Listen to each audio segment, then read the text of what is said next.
Assalamualaikum warahmatullahi wabarakatuh. Innal hamdalillah nahmaduka ya man adahta lana subulal hidayah wa ajahta an basairina gisyawatal giwayah wa nusallimu ala man arsaltahu syahidaw wa mubasyiran nadira wada'iyan bi'isnihi wa syiraja munira. Asyhadu an la ilaha illallah wahdahu la syarikalah wa asyhadu anna Muhammadan abduhu wa rasuluh, amma ba'd. Qala Allah Ta'ala fil Qur'anil Karim, a'udzubillahi minasyaitonir rajim, ud'u ila sabili rabbika bil hikmah wal mau'izatil hasanah wajadilhum billati hiya ahsan inna rabbaka huwa a'lam biman dhalla an sabilihi wa huwa a'lamu bil muhtadin. Sadaqallah. Allahumma shalli ala Muhammad wa ala ali Muhammad kama shallaita ala Ibrahim wa barik ala Muhammad wa ala ali Muhammad kama barakta ala Ibrahim innaka Hamidum Majid. Hadirin hadirat jamaah Masjid Al-Manar yang dimuliakan Allah, alhamdulillah pada kesempatan pagi hari ini setelah kita melaksanakan sholat fajar berjamaah, sejenak kita mentadabur ayat Allah sehubungan surat An-Nahl, ya, surat 16 ayat 125. Hubungannya antara hubungan dakwah dengan hati. Maka artinya di sini dalam surat An-Nahl 125 ini Allah menjelaskan ud'u, ya. Serulah, ajaklah, ya. Ila sabili, ya, kepada jalan. Ya, ud'unya sendiri ini fi'il amr, ya, kata kerja perintah, ajak, ya. Jadi dakwah ini jangan ngejek, ya, tapi ajak. Ila sabili, nah, ilanya ini harfu jar, ya. Sabilinya menunjukkan mufrad, ya. Bukan ke beberapa jalan, cuma satu jalan orang tuh diajak memang. Rabbika, artinya Rabb kamu, ini mudhofun ilaih, disandarkannya ke sana. Bil hikmah, dengan hikmah, wal mau'idati, dan pelajaran atau nasihat, al hasanah, yang baik. Wajadilhum, dan berdiskusilah atau berbantahlah atau bermusyadarahlah billati, dengan yang, bi-nya dengan alatinya yang menunjukkan isim mausul, ya. Hiya ahsan, yang lebih baik, ahsan dari kata hasana, ahsan yang terbaik, gitu. Inna rabbaka, sesungguhnya Rabbmu, Tuhanmu, huwa, dia, a'lam, lebih mengetahui. Biman dola, biman siapa yang dola, yang sesat, ansabilihi, dari jalan jalannya. Wahwa, dan dia adalah a'lam, maha mengetahui, lebih mengetahui, bil muhtadin, kepada siapa yang harus diberikan petunjuk, gitu. Ini para jamaah secara harfiahnya itu, ya. Oh, dalam konteks dakwah memang kita harusnya ngajak, ya, bukan ngejek. Jadi kalau orang dakwah ngejek, bukan dakwah itu. Nah, di halaman 2 ini saya tuliskan i'rabnya, ya. Artinya i'rab itu grammar dari kalimat Al-Qur'an tadi. Ud'u, fi'il amr mabniun min sulasi mujarrad. Dia asalnya dari sulasi mujarrad. Timbangannya dari da'awa, itu. Dia sebagai muhatab, ya. Dan ia adalah mujakkar ud'u itu mufrad satu ya. Nah, ini i'rabnya yang supaya kita tahu bahwa per kalimat ini bahwa ajakan Al-Qur'an untuk melihat tentang kasus-kasus dalam bahasa ini. Ya. Sabil ini isim ya. Isim yang menunjukkan nanti dari maddah dari sabila itu ya. Teman saya ini tidak akan bahas ini, kalau membahas i'rab ya agak panjang ya. Cuman saya sengaja mencatatkan supaya kita tahu bahwa per hurufnya ini mempunyai definisi, punya arti. Nah, kemudian masuk ke halaman 3 para jamaah, bahwa dalam ayat ini kita ada beberapa tafsir ini yang saya sampaikan. Pertama, tafsir Al-Qur'anul Azim Abu Faid Ismail an Umri bin Ibnu Katsir ini. Yang pertama ini dalam Ibnu Katsir menjelaskan tentang ud'u ila sabili rabbika bil hikmah itu. Maka Allah Subhanahu wa taala memerintahkan kepada rasulnya itu, Nabi Muhammad SAW, agar menyeru manusia untuk menyembah Allah dengan cara yang bijaksana. Ibnu Jarir mengatakan bahwa yang diserukan kepada manusia ialah wahyu yang diturunkan kepadanya, yaitu berupa Al-Quran ya, berupa Al-Quran dan Sunnah, dan pelajaran yang baik yang semuanya terkandung di dalamnya berupa larangan-larangan ya, dan kejadian-kejadian yang menimpa manusia di masa lalu sebagai pelajaran yang baik itu agar dijadikan peringatan buat mereka akan pembalasan Allah SWT terhadap mereka yang durhaka itu. Maka kalimat di bawahnya itu wajadilhum billati ahsan, dan berbantahlah mereka dengan cara yang lebih baik. Jadi bukan tidak boleh berdiskusi ya, tapi kalau diskusi menimbulkan percekcokan, pertengkaran, itu lebih baik jangan. Tapi kalau mencari solusi supaya bagaimana arah yang harus kita lakukan, itu boleh. yakni terhadap orang-orang yang dalam rangka menyeru mereka diperlukan perdebatan dan bantahan, maka hendaklah hal itu dilakukan dengan cara yang baik, gitu. Yaitu dengan lemah lembut, ya, dengan tutur kata yang baik, gitu, serta cara yang bijak. Ayat ini sama pengertiannya dengan ayat yang lain ini yang Allah jelaskan di dalam satu ayat, yaitu dalam surat Al-Ankabut ayat 46, di mana Allah menjelaskan di sana wala tujaddilu ahlal kitab illa bil haqq, dan jangan kalian berdebat dengan ahli kitab melainkan cara yang lebih baik, kecuali orang-orang yang zalim di antara mereka, orang yang memang mencari-cari ya cari apa ya, cari kesalahan orang itu. Orang dicari-cari kesalahannya, padahal dia nggak bersalah juga. Dan ini kondisi sekarang begini nih. Orang dicari-cari sampai gimana nih, sampai di mana dia bisa. Jadi Allah SWT memerintahkan Nabi SAW untuk bersikap lemah lembut seperti halnya yang telah dia perintahkan kepada Nabi Musa dan Nabi Harun ketika keduanya diutus oleh Allah SWT kepada Fir'aun, yang kisahnya disebutkan oleh Allah ini dalam satu ayat, faqala lahu qawlan najinan, maka ucapkan kepada oleh kamu berdua nih, faqala ini asalnya faqala, ada alif berarti berdua nih. Faqala lahu, ucapkan, lahunya hunya ini ke Fir'aun, qaulan layyinan, ucapan yang layyin, lemah lembut.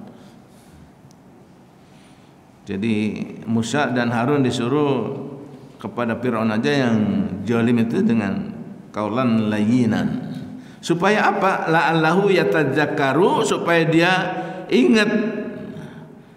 Artinya ingat kepada Allah, au yahsa, dan takut kepada Allah. Nah, itu tujuan dakwah. Diperingatkan orang supaya orang itu ingat Allah dan takut kepada Allah, bukan takut kepada orang yang berdakwah. Maka berbicaralah kamu berdua kepadanya dengan kata-kata yang lemah lembut, mudah-mudahan ia ingat ya, dan mudah-mudahan ia takut. Itu dalam surat Toha ayat 44. Ini dalam tafsir Ibnu Katsir para jamaah. Adapun firman Allah kelanjutannya, inna rabbaka huwa a'lam biman dola, sesungguhnya Rabb kamu dia mengetahui siapa yang sesat an sabilihi dari jalannya, wa huwa a'lamu, dan ia lebih tahu siapa yang harus diberikan petunjuk. Jadi maksudnya Allah telah mengetahui siapa yang celaka dan siapa yang berbahagia di antara mereka, dan hal yang tersebut ialah dicatat di sisinya serta telah diterampungkan kepastiannya. Maka serulah mereka untuk menyembah Allah, dan jangan kamu merasa kecewa, bersedih hati terhadap orang yang sesat di antara mereka. Jadi kita memang nggak perlu kecewa ya, ini gimana orang diajak, udah nggak perlu kita kecewa, udah. Yang penting di sini memang Allah lebih tahu. Karena sesungguhnya bukanlah tugasmu memberi mereka petunjuk, sesungguhnya tugasmu hanyalah menyampaikan, dan kamilah yang akan menghisab. Jadi dalam ayat ini lain disebutkan Allah dalam surat Al-Qasas ayat 56 ini tentang ketika Nabi mengajak pamannya, innaka la tahdi man ahbabta walakinallah yahdi may yasha. Sesungguhnya kamu tidak akan dapat memberikan petunjuk kepada orang yang kamu cintai atau kamu kasih.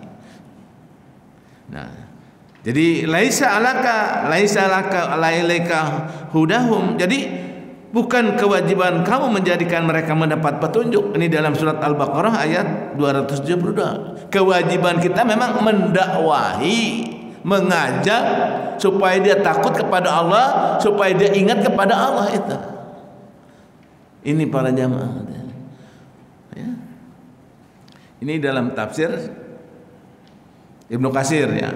Sengaja saya ambil beberapa tafsir supaya wawasan kita dalam menjelaskan ayat ini punya apa? Punya muqaranah, itu perbandingan ya. Kemudian dalam tafsir Jalalain ini ya, ud'u adalah artinya siapa dia yang harus dipanggil? An-nasu ya Muhammad, panggil dia manusia Muhammad. Kemana? Ila rabbika, siapa dia? Apa yang harus dipanggil? Dengan dinihi, dengan agama ya. Bukan dengan hawa nafsu kita, tapi dengan dinihi ya. Bil hikmah, artinya bil hikmah ini kalau tafsir lain mengatakan bil Quran, dengan Al-Quran itu. Wal mau'idatil hasanah, yaitu mau'idah nasihat. Al-Quran jadikan sebagai nasihat. Au qaul, atau ucapan yang rakik, yang baik ya. Wajadilhum di sini, dan bermujadalahlah billati, dengan yang di sini yakni al-mujadilah allati, dengan mujadalah yang baik, hiya ahsan. Jadi tafsir Jalalain ini memang tafsir yang paling ringkas menjelaskan secara bahasa itu. Maka tafsir ini tidak terlalu panjang kalau tafsir Jalalain itu. Beda dengan tafsir Ibnu Katsir.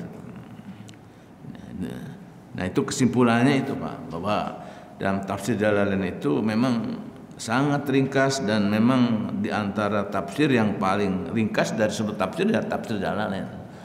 Ya.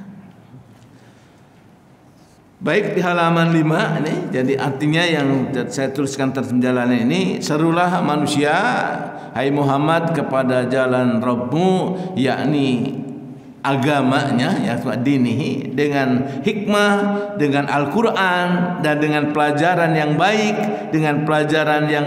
atau nasihat yang lemah lembut, dengan bantahan mereka dengan cara yang bantahan yang baik, seperti menyuruh mereka untuk menyembah Allah dan menampilkan kepada mereka tanda-tanda kebenarannya, jadi tanda kebenaran Allah, atau dengan mengetahuinya. Maka Allah Maha mengetahui tentang siapa yang harus mendapatkan petunjuk atau yang dapat sesat dari jalannya, dan dialah yang lebih mengetahui orang-orang yang mendapat petunjuk, maka dia yang membalas mereka. Jadi dakwah itu Allah yang akan membalas. Adapun orang itu tidak mau ikut petunjuk, ya silahkan saja. Nah, ini tafsir jalan. Kemudian tafsir satu lagi, Abdurrahman bin Nasir an Abdullah As-Sa'di. Ini tafsir As-Sa'di ini di antara keduanya, Pak, antara kalau tafsir Jalalain pendek, tafsir Ibnu Katsir panjang, tapi tafsir As-Sa'di ini pertengahan, tidak terlalu panjang, tidak terlalu pendek gitu. Ini tafsir As-Sa'di. Maka beliau mengatakan yakni yang dikatakan yakuna da'uka lil haqqi muslimuhum kanu wa kafirunhum ila sabili ila rabbika. Ini artinya nanti di halaman 6 ya. Ini penjelasan artinya 125 ini ayat yang diterjemahkan oleh atau ditafsirkan oleh As-Sa'di, hendaknya ajakan kepada umat manusia artinya. Jadi ajakanmu kepada umat manusia yang muslim maupun kafir bertujuan atau bertuju kepada jalan Rabbmu, sabili ya. Kalimatnya bukan subul ya, bukan subul. Kalau subul jalan banyak jalan, tapi sabil hanya satu jalan yang harus disampaikan. Nah, ya. Sabilillah itu jalan Allah berarti ya. Jadi yang harus mengandung ilmu yang bermanfaat itu dan amalan yang soleh itu. Jadi yang harus disampaikan itu ilmunya yang bermanfaat dan amalan yang soleh dengan cara bil hikmah, dengan hikmah. Maksudnya setiap orang sesuai dengan keadaan dan pemahaman serta sambutan dan ketaatannya, maka termasuk hikmah itu dalam berdakwah. Jadi adalah berdakwah dengan dasar ilmu ya. Bukan dengan dasar kebodohan semau dia. Memulai dengan perkara yang paling penting sesuai dengan skala prioritas. Nah, itu. Maka dalam ayat lain ada dikatakan khatibu ala qadri ukulihim ya. Berdakwahlah dengan kadar dan kemampuan seseorang itu. Lalu yang lebih penting daripadanya itu yaitu yang sesudahnya dan yang telah dekat dengan alam pikiran mereka dan mudah dipaham itu dakwah itu, bukan sulit mutar-mutar dengan cara simpatik yang lebih mendatangkan sambutan yang lebih baik gitu ya. Dengan penuh kelembutan dan ya persuasif. Bila sudah tunduk dengan cara hikmah, maka itu sangat bagus, sangat baik. Jika tidak mempan maksudnya, maka beralih kita kepada metode dakwah dengan pelajaran yang baik, yaitu dengan perintah dan larangan yang diiringi dengan targhib, anjuran, keutamaan, dan tarhib, ancaman. Mulai kalau orang tidak bisa diajak ud'u ila sabili rabbika bil hikmah, baru dengan targhib, anjuran dan tarhib dan ancaman. Baik dengan menyampaikannya kemaslahatan yang terkandung di dalam perintah-perintah dan menghitung-hitungnya dan bahaya yang terkandung dalam larangan-larangan, dan menginventarisinya, atau dengan menyebutkan kemuliaan yang diraih atau oleh orang-orang yang menegakkan agama Allah dan penghinaan itu. Nih, jadi dalam kalimat targhib wa tahrib itu memang ketika orang itu mau taat, berikan anjuran-anjuran yang keutamaan. Tapi ketika orang itu tidak mau taat, anjurkan dengan ancaman. Aqimus sholat, kalau nggak mau sholat ini masalah kakum pisakor gitu. Apa yang menyebabkan kamu masuk neraka sakor? Qalu lam nakum minal musholin. Itu tarifnya. Kalau kamu nggak sholat, ini loh resikonya. Itu. Jadi ada targhib, ada tarhib. Jadi yang dimaksud bil hikmah itu tadi dengan ajakan yang hikmah, wal mau'idah itu dengan nasihat. Tadi ada unsur targhib dan tarhib. Ini tafsir As-Sa'di, Pak. Baik dengan menyampaikan kemaslahatan yang terkandung oleh perintah-perintah dan menghitung-hitungnya dan bahaya yang terkandung di dalam larangan-larangan dan menginterpretasi tadi, atau dengan menyebutkan kemuliaan yang akan diraih oleh orang yang menegakkan agama Allah dan yang menghinakan agama Allah. Itu harus nih, kalau kamu menghinakan agama Allah begini loh. Jadi tafsir As-Sa'di ini lebih ini, Pak, lebih memberikan nuansa antara pertengahan gitu, wasaton. Kalau orang nggak mau ada ancaman, tapi kalau sudah mau udah ajak. Gitu. Hadirin, ini tafsir As-Sa'di ya. Kemudian di halaman 7 tafsir Departemen Agama. Sengaja saya ambil supaya tafsir Departemen Agama lebih ini lagi, Pak. Coba. Di dalam ayat 125 ini Al-Furqan An-Nahl halaman 7 ya. Dalam ayat ini Allah memberikan pedoman kepada Rasulnya tentang cara mengajak manusia atau berdakwah ke jalan Allah. Jalan Allah di sini maksudnya ialah agama Allah, yakni syariat Islam, ya, yang diturunkan kepada Nabi Muhammad SAW. Allah SWT meletakkan dasar-dasar dakwah untuk pegangan bagi umatnya di kemudian hari dalam mengemban tugas dakwahnya. Pertama, katanya, Allah SWT menjelaskan kepada Rasulnya bahwa sesungguhnya dakwah ini adalah dakwah untuk agama Allah sebagai jalan menuju ridhonya, ya. Bukan dakwah untuk pribadi, dai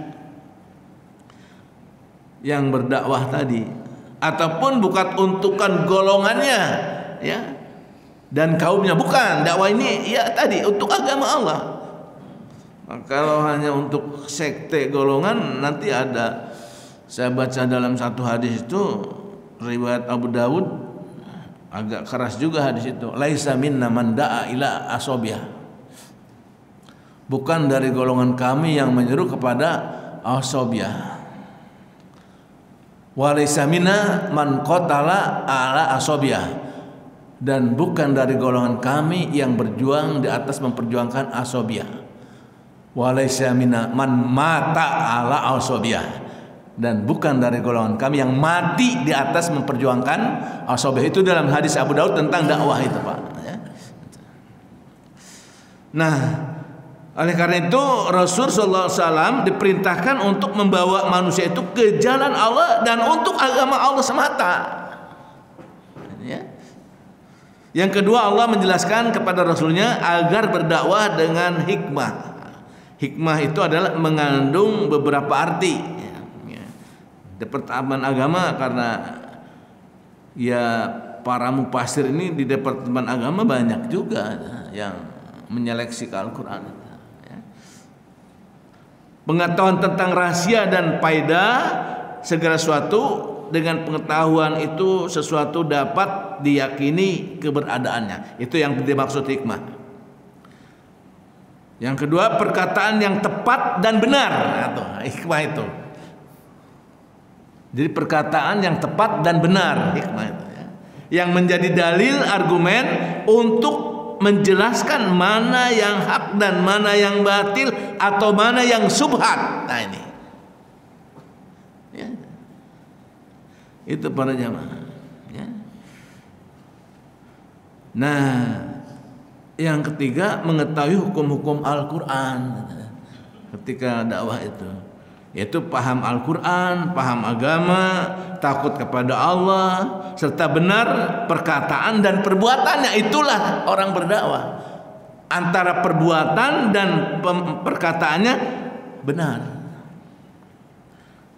Maka arti hikmah yang paling mendekati kebenaran ialah arti pertama, yaitu pengetahuan tentang rahasia dan faedah sesuatu yang yakni pengetahuan itu yang memberikan manfaat itu Pak. Arti hikmah tepat antara ucapan dan perbuatan. Maka dakwah dengan hikmah adalah dakwah dengan ilmu pengetahuan yang berkenan dengan rahasia, faedah dan maksud dari wahyu ilahi dengan cara yang disesuaikan dengan situasi dan kondisi. Ya, ini dilihat ini harus apa audennya itu.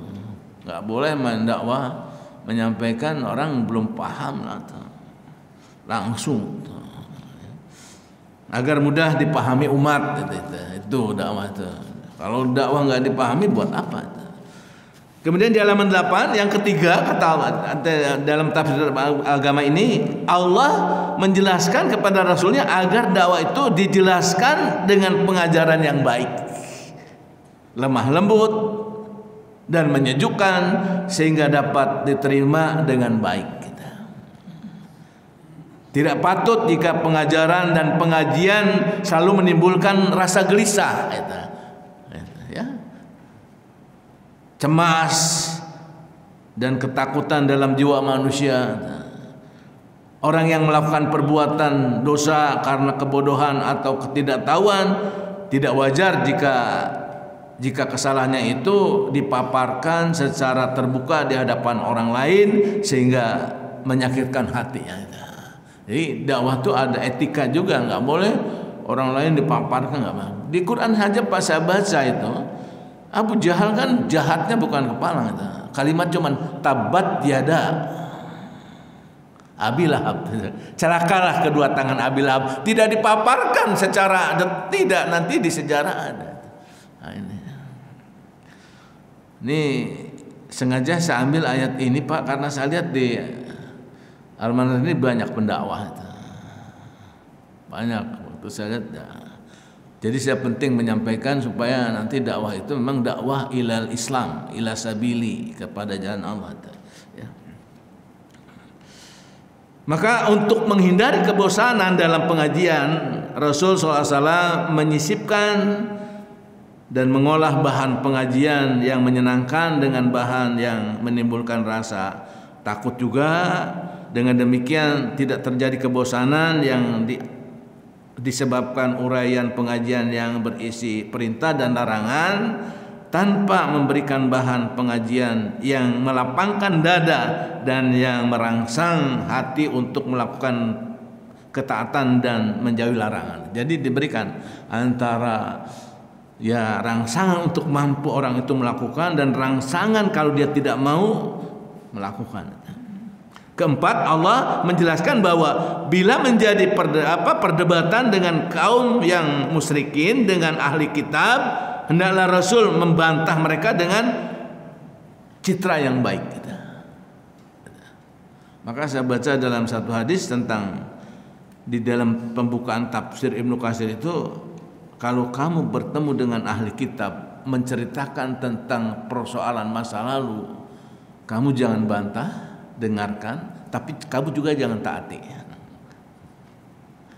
Nah, itu tentang cerita Israiliyah itu. Karena bisa jadi benar, bisa jadi salah. Itu Rasul. Udah tanggap begitu, sampai begitu Rasul. Ya. Tidak baik memancing lawan dalam berdebat, ya, dengan kata yang tajam, ya. Karena hal demikian menimbulkan suasana yang panas nantinya. Sebaiknya diciptakan suasana nyaman dan santai sehingga tujuan dalam perdebatan untuk mencari kebenaran itu dapat tercapai dengan memuaskan itu. Ini ya. Kadang-kadang dakwah orang panas yang ada itu. Di perdebatan yang baik ialah perdebatan yang dapat menghambat timbulnya sifat manusia yang negatif seperti sombong, tinggi hati, dan berusaha mempertahankan harga diri karena sifat-sifat tersebut sangat tercela. Lawan berdebat supaya dihadapi demikian supaya sehingga dia merasa bahwa harga dirinya dihormati dan ia menunjukkan bahwa tujuan yang utama ialah menemukan kebenaran kepada agama Allah SWT. Itu Pak.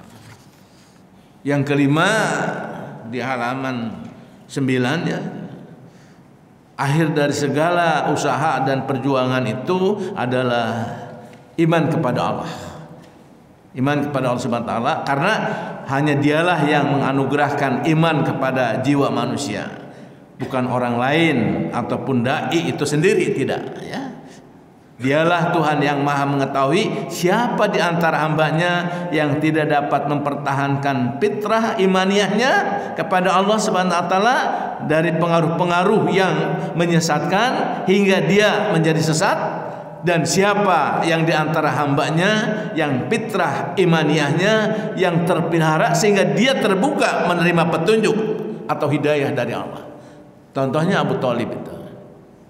Ya, ketika mau meninggal Rasul tetap datang. Rasul mengatakan, ya ami kul kalimatan thayyibah ashhadaka laka. Wahai paman, ucapkan ini kalimat yang baik, aku nanti bersaksi di hadapan Allah. Kebetulan di pinggirnya itu ada Abu Jahal, Umayyah. Dia bertanya terus juga, dakwain juga. Wahai Abu Thalib, atargabu amilata Abu Thalib. Wahai Abu Thalib, apakah engkau meninggalkan agama nenek moyang kita? Akhirnya ujungnya Abu Thalib mengatakan, atargabu amilata Abu Thalib. Aku enggak akan meninggalkan agama nenek moyang. Nah itu. Di sini berarti pamannya Rasul itu kecintaannya karena dia sebagai kemenakan, bukan sebagai Rasul. Maka turun ayat innaka la tahdi man ahbabta walakinallaha yahdi may yasha. Sesungguhnya engkau Muhammad tidak bisa memberikan petunjuk walaupun kamu mencintainya. Nah, itu. Akhirnya Rasul berjanji tetap ingin mendoakan beliau kalau tidak ada larangan turun surat At-Taubah 113. Tidak pantas seorang nabi dan orang beriman memintakan orang musyrik walaupun dia orang terdekat. Itu dalam surat At-Taubah 113. Wa makana lin nabiyyin wal mu'minin ayastaghfiruna al musyrikin, orang musyrik. Walau kana dawil qurba, walaupun dia orang terdekat. Nah ini. Jadi orang musyrik itu tidak boleh didoakan kalau dia sudah meninggal. Tapi ketika dia masih hidup, napasnya belum terlepas dari ada dakwah supaya dia kembali. Jadi kalau menurut sejarah itu berarti Nabi mendakwahi pamannya dalam keadaan sakaratul maut itu. Nah, dari sini para jamaah kita bisa mengambil hikmah dari surat ini. Seorang dai harus mempunyai ruhani yang sangat dalam. Karena perilaku dan tutur katanya akan dijadikan suri teladan yang baik bagi orang lain dan sebagai tanda bahwa ruhaninya adalah sehat. Setiap kali ia melihat, mendengar atau memegang sesuatu, maka ia selalu ingat kepada Allah. Inilah seorang dai. Sehingga Allah menjadikan sumber-sumber hidup baginya. Setiap kali ia mengamalkan ilmunya, maka Allah akan menambah ilmu baginya dan yang akan selalu diberikan petunjuk olehnya itu. Nah ini. Sehingga ia akan mendapatkan jalan keluar bagi setiap kesulitannya, dan ia akan menjadi tuntunan hidup bagi kaumnya. Sehingga semua orang menjadikan pribadinya sebagai tuntunan hidup bagi mereka. Jika seorang dai sangat dalam tentang kerohaniannya, maka ia akan sukses dalam dakwahnya kepada orang lain. Seperti Rasulullah ada menyentuh atau menyebutkan dalam satu hadis, qala Rasulullah sallallahu alaihi wasallam, ma'alal ardi nafsin tamutu la tusrik bi say'an nashhadu anna Rasulullah yarji'u zalika ila qalbun muqinun ila ghafarallah lah. Ini dalam kitab Al-Mustadrak yang dikarang atau yang ditulis oleh Imam Hakim. Jadi kitab Mustadrak ini hadis yang tidak diriwayatkan oleh Bukhari dan Muslim, tapi beliau sendiri. Kedudukannya sahih. Jadi Rasulullah bersabda, tidak satu pun jiwa yang mati di atas bumi ini tanpa menyekutukan Allah dengan sesuatu pun, dan dia bersaksi bahwa tiada aku adalah sebagai utusannya, dan Allah dengan hati yang penuh keyakinan, kecuali Allah akan mengampuninya. Nah ini seorang dai sampai sedemikian.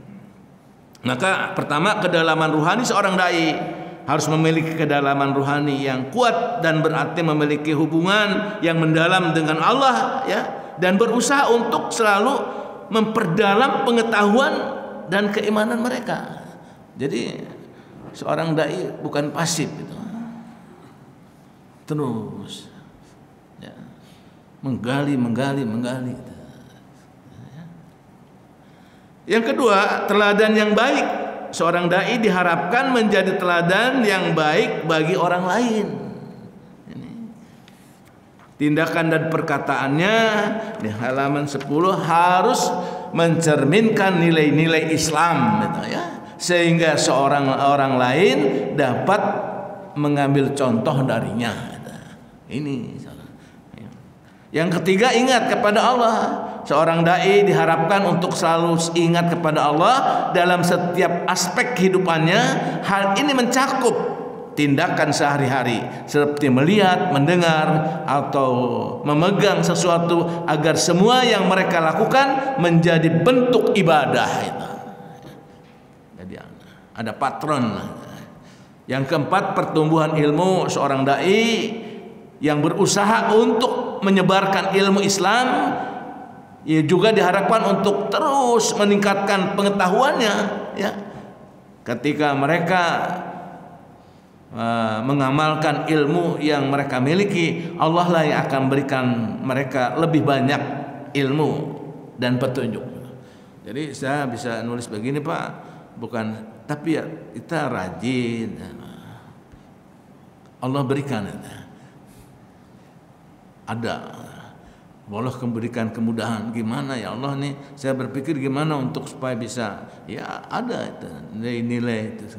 Begitu buka Al-Quran.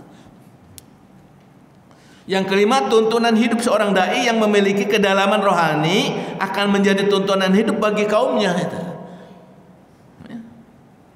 Mereka dapat memberikan bimbingan dan solusi bagi mereka yang menghadapi kesulitan. Itu seorang dai itu gitu. Memberikan jalan keluar dalam kesulitan manusia, bukan menyulitkan orang. Sudah sulit jadi sulit. ini.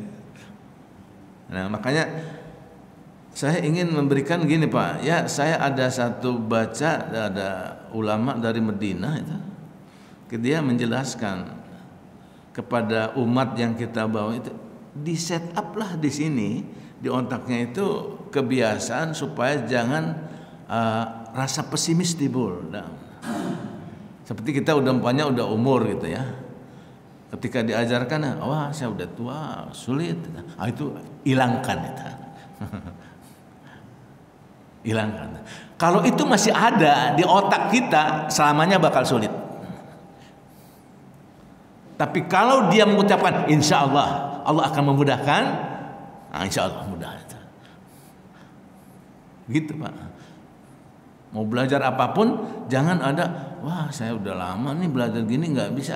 Itu udah, harusnya insya Allah. Ya. Maka banyak yang saya ajar orang umur sudah hampir 70 juga, tapi Al-Quran bisa mengerti, paham dan hafal banyak ayat. Ada yang 5 juz, ada padahal udah 70 tahun lebih ada, ya. Jadi memang nuansa seorang dai itu harus memberikan solusi yang positif kepada otak orang yang diajak itu supaya dia ada apa? Ada satu kekuatan dalam merubah kehidupannya itu, Pak. Ya. Kayak dokter gitu. Walaupun orang itu mungkin sudah ini enggak apa-apa masih ada. Nah, yang keenam, kesuksesan dakwah seorang dai yang memiliki kedalaman rohani diharapkan akan berhasil dalam upaya dakwahnya. Mereka akan memiliki keyakinan yang kuat dan keimanan yang dalam yang akan membantu mereka mempengaruhi positif orang lain dan menyebabkan pesan Islam itu harus. Jadi keyakinan yang kuat adalah bagian integral dari iman, ya. Dan hal ini memotivasi seorang dai untuk harus berusaha dalam dakwah mereka harus.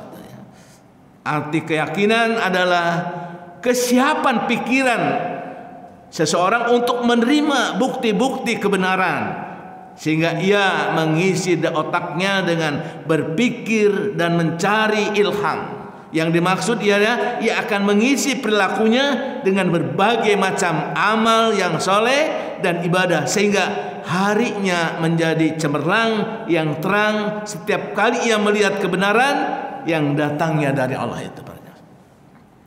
Jadi seorang muslim memang harus memiliki keyakinan yang kuat dalam tauhid dan memiliki beberapa karakteristik yang ya ini kita sebutkan di atas itu, Pak.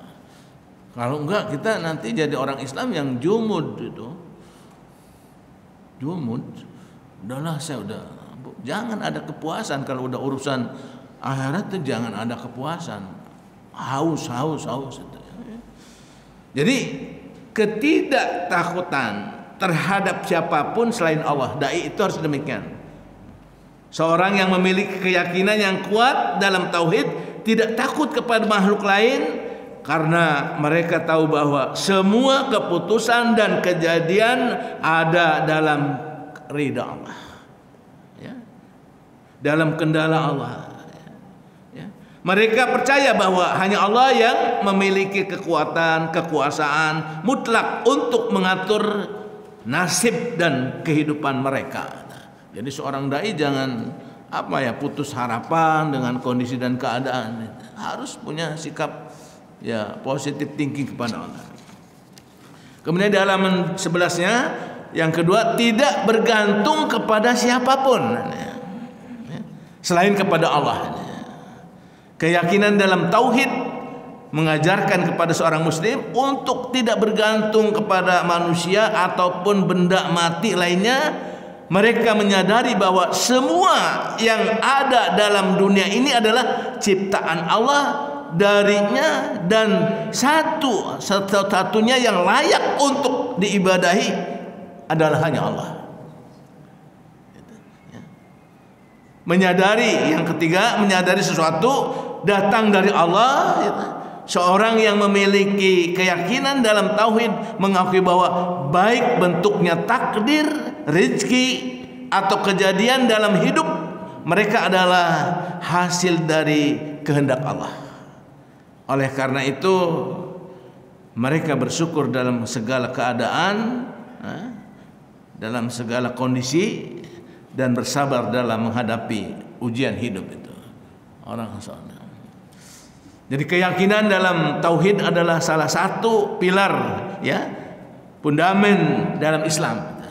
Itu yang paling pokok. Sebab nanti ketika saya baca kitab itu, Pak, bayangkan Nabi itu membina manusia di Mekah saja hampir 13 tahun itu.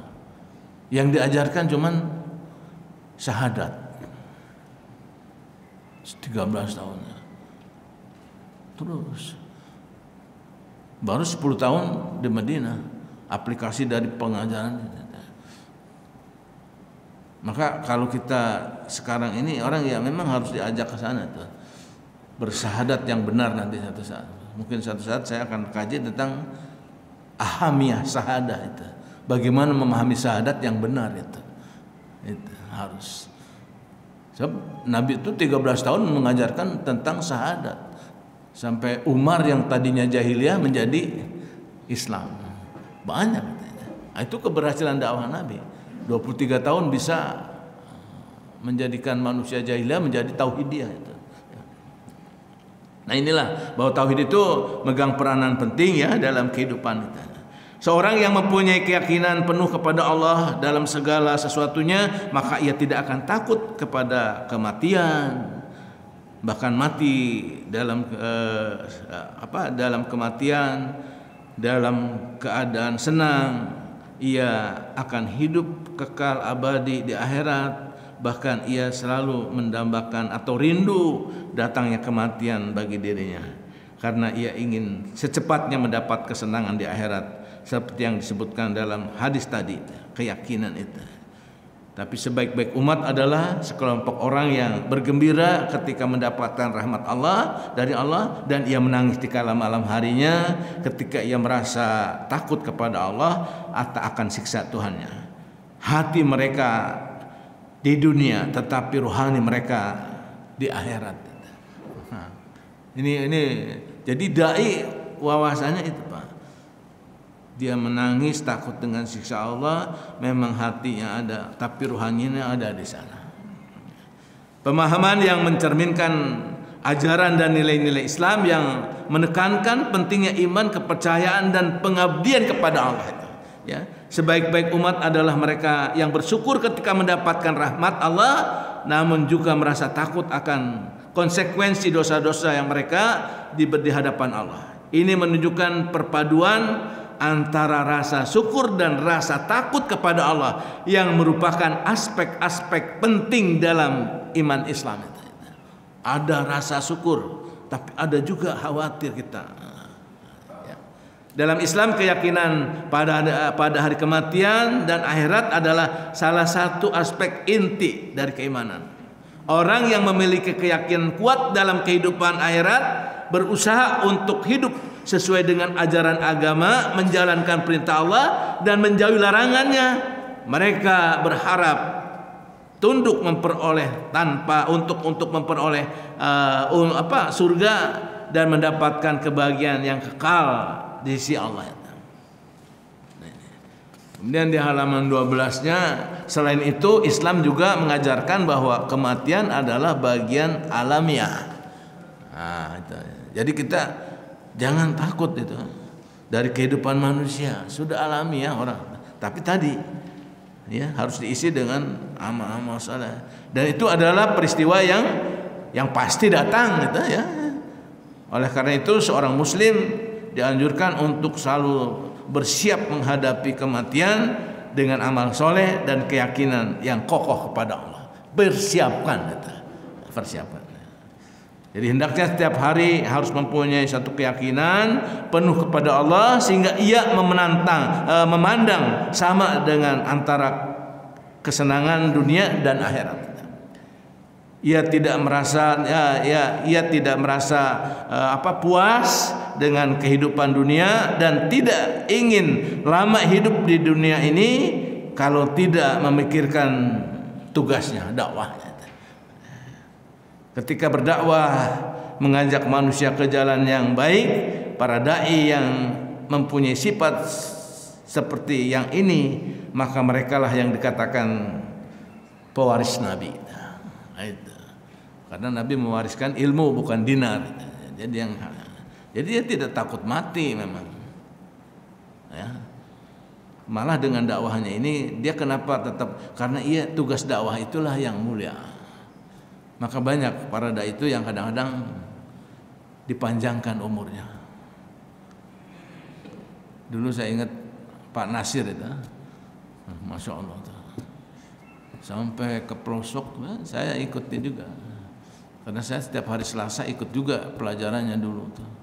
Ada di Kampung Bali itu. Ikut. Bayangkan dia nggak punya apa-apa, Pak. Waktu rapat pun jas tambalan. Yang dia pikirkan tadi umat. Tapi bukan, nanti kalau saya bilang umat Partai Umat, bukan juga.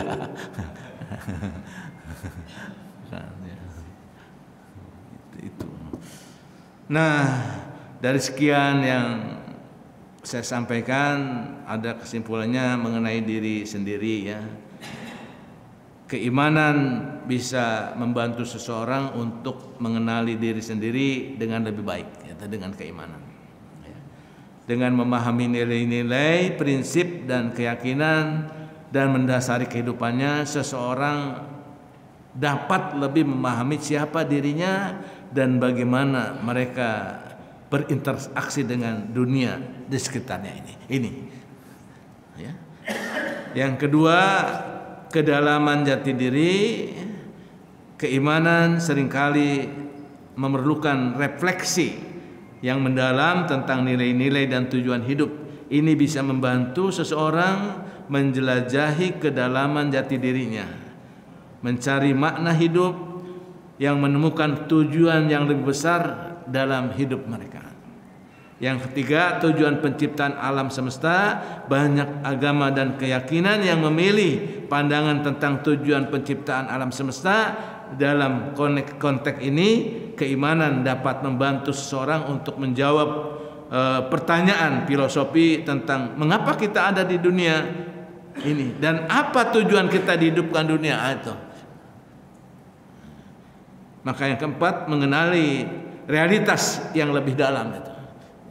Pernyataan ini juga mencerminkan ide bahwa iman dapat membuka mata seseorang untuk realitas yang lebih dalam atau spiritual. Ini dapat mencakup pemahaman tentang alam semesta, kehidupan setelah kematian, atau dimensi spiritual yang lebih tinggi itu dengan keimanan, Pak.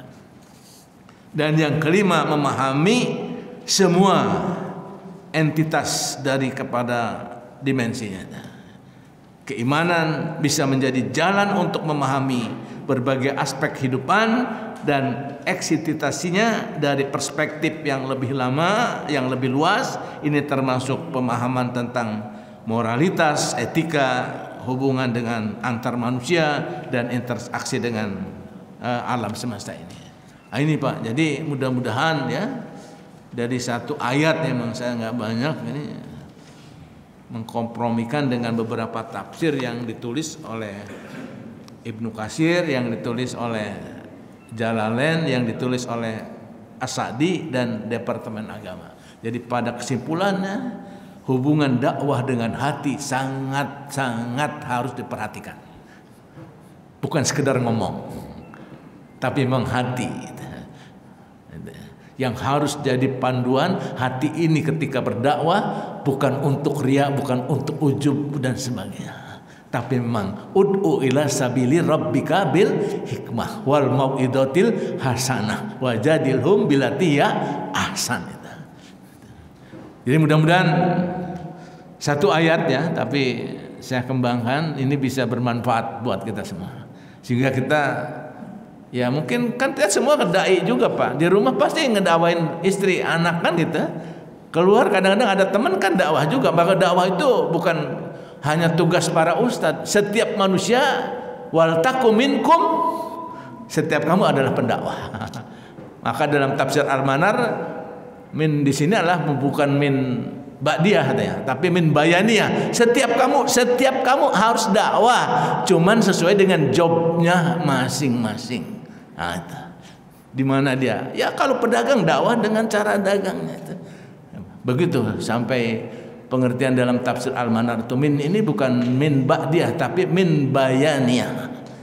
Demikian para jamaah, mudah-mudahan bisa dimanfaatkan apa yang saya sampaikan, dan semoga Allah memudahkan kepada kita untuk menjamurkan dakwah dalam kehidupan terhadap diri kita sendiri. Kurang lebihnya saya maaf, yang benar datang dari Allah dan yang alpa dari pribadi saya. Semoga Allah mengampuni kita semuanya. Aku qouli hadza wa astaghfirullaha lakum. Wassalamualaikum warahmatullahi wabarakatuh. Baik, kita akhiri dengan membaca kafaratul majlis. Subhanakallahumma wa bihamdika asyhadu an la ilaha illa anta astaghfiruka wa atubu ilaik.